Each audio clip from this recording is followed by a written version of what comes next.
Hai teman-teman, assalamualaikum warahmatullahi wabarakatuh. Saya di sini dari Offering AA, Fakultas Ekonomi dari Universitas Negeri Malang. Di sini saya akan mengerjakan tugas UTS untuk semester 1, khususnya pelajaran pengantar manajemen. Oke, kita lihat pembahasan soal nomor 1. Kita bahas soal nomor 1 ya. Pembahasan nomor 1. Kita baca soalnya dulu ya, aku bacakan. Anda baru saja bekerja sebagai seorang supervisor baru dari sebuah audit tim dalam perusahaan berskala nasional. Dengan 8 tahun pengalaman yang Anda miliki, secara teknis Anda merasa benar-benar siap untuk menerima tugas tersebut. Namun demikian, ini merupakan pengalaman pertama Anda untuk ditunjuk secara resmi sebagai seorang manajer. Saat ini, segala sesuatu menjadi rumit karena tim yang seharusnya terdiri dari 12 orang tersebut baru 5 tim yang terisi. Atasan Anda menginginkan tim yang akan dibentuk dapat mungkin beraneka ragam. Bagaimana Anda akan menggunakan dan mengembangkan keterampilan manajerial Anda sehingga Anda berhasil mengelola tim yang beraneka ragam tersebut? Dan ini jawaban saya. Sebagai manajer, saya akan melakukan rekrutmen anggota baru. Itu tentu saja karena saya kekurangan anggota. Dan sebelum itu dilakukan, saya dan tim saya akan berdiskusi untuk mencari anggota seperti apa atau sesuai kebutuhan tim saya.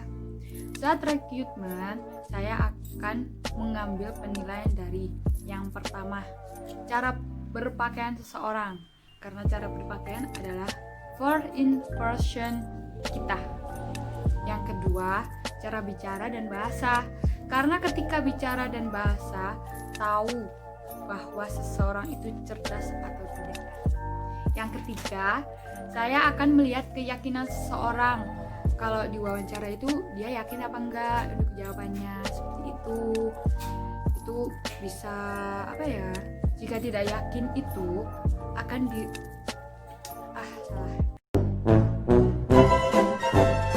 jika tidak yakin akan dirinya sendiri, bagaimana akan yakin dengan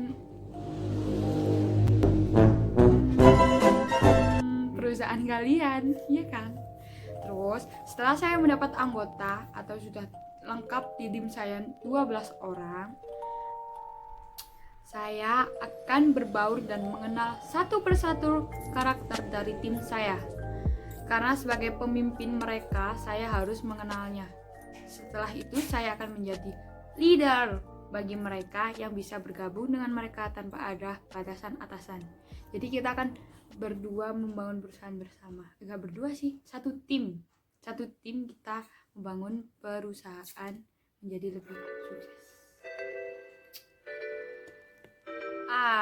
Itu tadi pembahasan aku dari nomor 1. Sekarang kita lanjut ya untuk nomor 2. Cekidot. Hai. Kita akan bahas soal nomor 2 ya. Pertama-tama aku bacakan soalnya dulu. Wah, panjang banget. Intinya aja ya. Soalnya di nomor 2 itu ada 3 bagian. Yang pertama yaitu rumuskanlah lingkungan sebuah organisasi. Minimal organisasi di mana Anda berada dan jelaskan mana yang tergolong lingkungan eksternal, lingkungan internal, dan lingkungan umum. Di sini saya akan menjawab. Yang pertama, yang termasuk lingkungan internal menurut saya adalah OSIS, MPK, Pramuka, atau organisasi di setiap ekstrakurikuler gitu. Pembahasan yang kedua, soal yang kedua, apa itu ketidakpastian lingkungan? Bagaimana Anda dapat meminimalkan ketidakpastian tersebut? Jawaban saya, ketidakpastian lingkungan adalah faktor yang mempengaruhi kinerja perusahaan. Dapat juga didefinisikan sebagai rasa ketidaknyamanan seseorang untuk memprediksi faktor sosial dan fisik yang berpengaruh terhadap perilaku pembuat keputusan dalam organisasi. Jadi itu seperti dia tidak memiliki kemampuan dalam memprediksi faktor sosial dan fisik. Dan cara untuk apa tadi ya soalnya? Cara untuk meminimalkan ketidakpastian tersebut adalah dengan cara berkomunikasi dalam satu tim. Dalam perusahaan kita harus terbiasa berkomunikasi satu sama lain, karena itu adalah kunci kesuksesan. Oke? Nomor 3 di soal 2 tadi, yaitu globalisasi manajemen mengharuskan para manajer untuk bertindak dan bersikap global.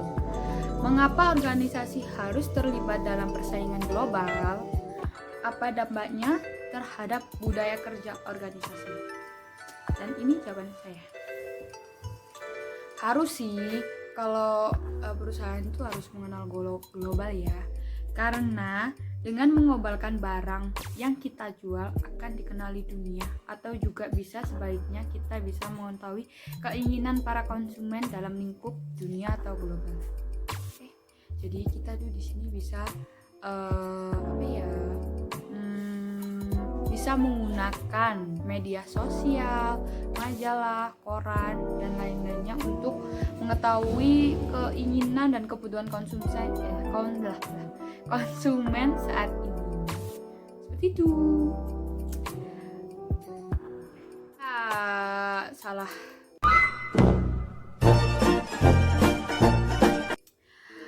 Hai, itu tadi pembahasan soal nomor 2. Sekarang kita bahas soal nomor 3. Cikidot. Hai. Kita akan membahas soal nomor 3. Yeay, aku bacakan dulu ya. Wah, bentuk pendek. Jika sumber daya manusia merupakan salah satu penting dan harus dikelola dengan efektif, bagaimana Anda dapat menerapkan proses perencanaan SDM untuk sebuah lembaga pendidikan? Yang perlu diingat, organisasi tersebut ingin meminimalkan kondisi ketidakpastian. Tentunya Anda dapat membuat proyeksi tentang upaya-upaya untuk meminimalkannya. Bagaimana usaha Anda dalam membuat perencanaan SDM tersebut? Dan jawaban saya adalah saya akan menyekolahkan bawahan saya atau partner. Itu bisa disebut partner tidak ya? Mungkin bisa, ke jenjang yang lebih tinggi, tapi dengan syarat yang tertentu yang harus dilakukan dan dia harus memilikinya. Itu wajib ya, karena kalau tidak, seseorang yang saya sekolahkan tidak memenuhi syarat-syarat tadi, itu akan membuat anggota lainnya. Itu menurut saya sih. Terus kenapa saya dalam membiayai partner saya? Karena dengan SDM yang jelas kualitasnya akan memahami kebutuhan dan konsumen saat ini, yaitu bisa membaca peluang di setiap peluang. Bagaimana ya? Pokoknya lebih gampang baca peluang aja. Terus itu akan membuat keuntungan tersendiri di perusahaanku, dan itu keuntungannya akan jauh lebih besar.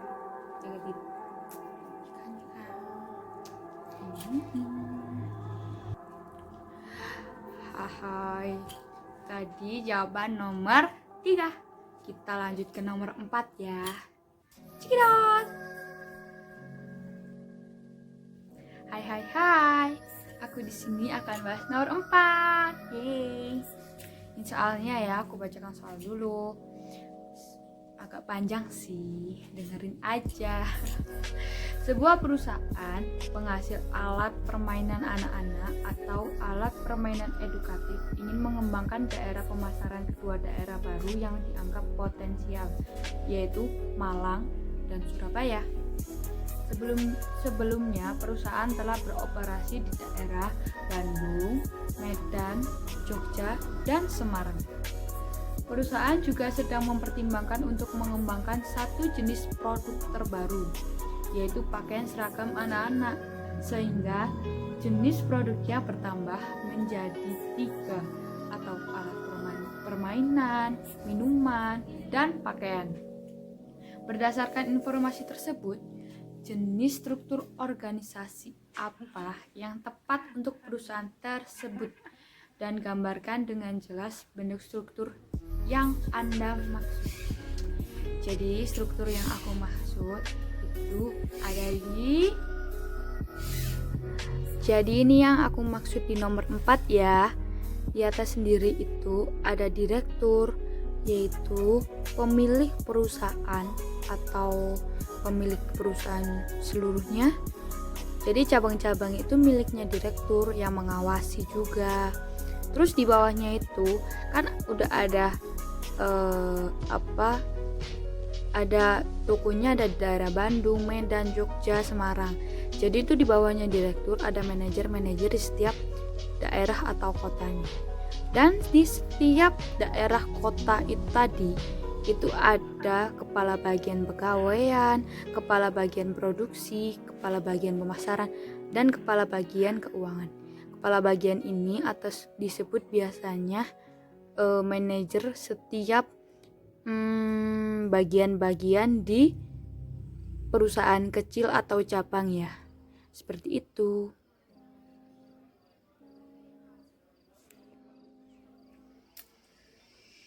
Halo. Itu tadi pembahasan nomor 4 ya. Kita lanjut ke selanjutnya, yaitu nomor terakhir, nomor 5. Yeay. Check it out. Hai. Aku di sini akan bahas soal nomor 5. Yeay, nomor terakhir dong. Aku seneng banget.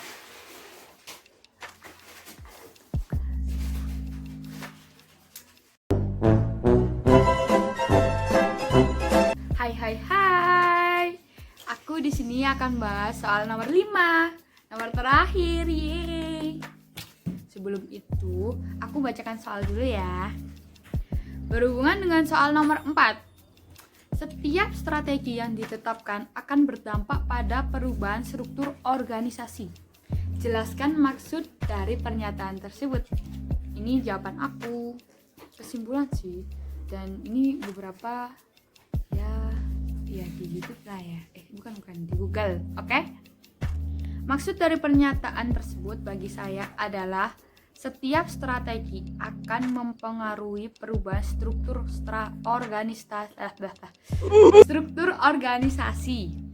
Karena setiap struktur organisasi akan mengikuti strategi yang sudah direncanakan atau sudah ditetapkan. Strategi juga menentukan kegiatan-kegiatan orasional yang merupakan basis pokok bagi desain organisasi.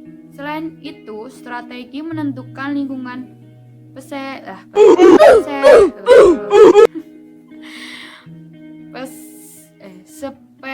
spesifikasi di mana organisasi akan beroperasi. Ini juga mempengaruhi struktur. Jadi itu jawaban aku untuk soal terakhir. Maaf ya bahasaku kurang. Dadah. Hai. Kita ada di ujung acara. Dengan acara ujung video. Sebelumnya terima kasih dari saya Nur Afita Media Putri, nomor absen 18. Ya, Bu Ika. Terima kasih Bu Ika. Sebelumnya minta maaf jika ada salah kata di video ini. Terima kasih. Bye bye teman-teman. See you.